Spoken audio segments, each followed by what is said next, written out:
ಅವ್ರು ತಂದಿರೋಂಥ ಕಾನೂನುಗಳೇನಿದೆ, ಈಗ ನಮ್ಮ ಬೆಲ್ಲದವರು ಇದು ಕುರಾನಲ್ಲಿ ಏನೋ ಇದೆ, ಅದನ್ನ ನೋಡ್ಬಿಟ್ರೆ 100 ಕೇಸ್ ಹಾಕ್ಬೇಕು, ಅಷ್ಟು ಭಾಷೆ ಇದೆ ಅದರಲ್ಲಿ. ಹಂಗಾರೆ ಅದನ್ನೆಲ್ಲ ಬ್ಯಾನ್ ಮಾಡ್ತೀರಾ ನೀವು? ಯಾವ್ಯಾವುದೋ ಇದೆಯಲ್ಲ, ರಾಮಾಯಣ, ಮಹಾಭಾರತ, ಕುರಾನು ಎಲ್ಲದರಲ್ಲೂ ಇದೆ. ಅಂದ್ರೆ ಇವರ ಉದ್ದೇಶ ಬಿಜೆಪಿಯನ್ನ ಬಗ್ಬಡಿಬೇಕು, JDS ಅನ್ನ ಬಗ್ಬಡಿಬೇಕು ಅನ್ನೋ ಒಂದೇ ಒಂದು ಕಾರಣಕ್ಕೆ ತಂದಿದ್ದಾರೆ.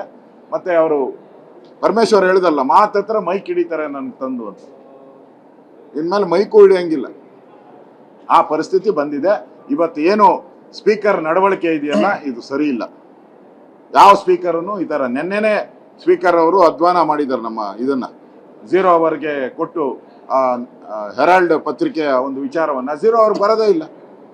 ಇವತ್ತು ಮತ್ತೆ ಚರ್ಚೆ, ಬಿಲ್ ಯಾವತ್ತೂ ಹಿಂಗಾಗಬಾರ್ದು, ಚರ್ಚೆ ಆಗ್ಬೇಕಾಯ್ತು.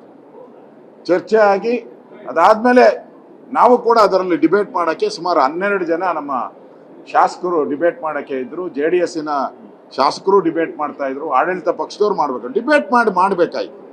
ಅದು ಬಿಟ್ಟು ಏಕಾಏಕಿ ಮಾಡಿದ್ದಾರೆ ಅಂದ್ರೆ ಮತ್ತೆ ದೌರ್ಜನ್ಯ, ಮತ್ತೆ ಗೂಂಡಾಗಿರಿ, ಮತ್ತೆ ಎಮರ್ಜೆನ್ಸಿಯ ನೆನಪುಗಳು, ಮತ್ತೆ ನಮಗೆ 1975ರ ಎಮರ್ಜೆನ್ಸಿಯ ನೆನಪುಗಳನ್ನ ಮತ್ತೆ ಈ ಸರ್ಕಾರ ತರ್ತಾ ಇದೆ. ಇದು ಖಂಡನೀಯ, ನಾವು ಬಿಡಲ್ಲ.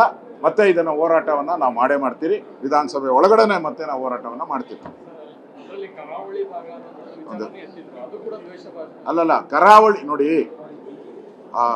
ಬೈರ್ತಿ ಸುರೇಶ್ ಅವರು ಕರಾವಳಿ ಭಾಗದ ಜನ ಏನಿದ್ದಾರೆ, ಅವರು ಒಂಥರ ಏನು ಬೆಂಕಿ ಹೆಚ್ಚೋರು ಅಂತ, ಕರಾವಳಿ ಬೆಂಕಿ. ಇದು ಸರಿ ಇಲ್ಲ, ಇದು ತಪ್ಪು, 100% ತಪ್ಪು. ಆ ತರ ಹೇಳೋ ಮುಖಾಂತರ ಈ ಸರ್ಕಾರದ ಭಾವನೆ ಏನು ಅಂತ ಅರ್ಥ ಆಗಿದೆ. ಇಡೀ ಕರಾವಳಿ ಜನಕ್ಕೆ ಅವಮಾನ ಮಾಡಿದ್ದಾರೆ. ಅದು ಮಂಗಳೂರು ಇರ್ಬೋದು, ಉಡುಪಿ ಇರ್ಬೋದು, ದಕ್ಷಿಣ ಕನ್ನಡ ಇರ್ಬೋದು, ಈ ಭಾಗದ ಜನ, 3 ಜಿಲ್ಲೆಗಳ ಜನಕ್ಕೆ ಒಂದು ರೀತಿ ಅವಮಾನ ಮಾಡಿದ್ದಾರೆ. ಇದಕ್ಕೆ ಅಕ್ಷಮ್ಯ ಅಪರಾಧ. ಇದಕ್ಕೆ ನೇರವಾಗಿ ಕಾಂಗ್ರೆಸ್ ಪಾರ್ಟಿನೇ ಕಾರಣ. ಸ್ಪೀಕರ್ ಅವರು ಕೂಡಲೇ ಈ ಬಿಲ್ ಏನಿದೆ ಅದನ್ನ ಮತ್ತೆ ಪರಿಶೀಲನೆ ಮಾಡಬೇಕು. ಇಲ್ಲ ಅಂತ ಹೇಳಿದ್ರೆ ನಾವು ಮತ್ತೆ ಹೋರಾಟವನ್ನು ನಾವು ಮಾಡ್ತೀವಿ.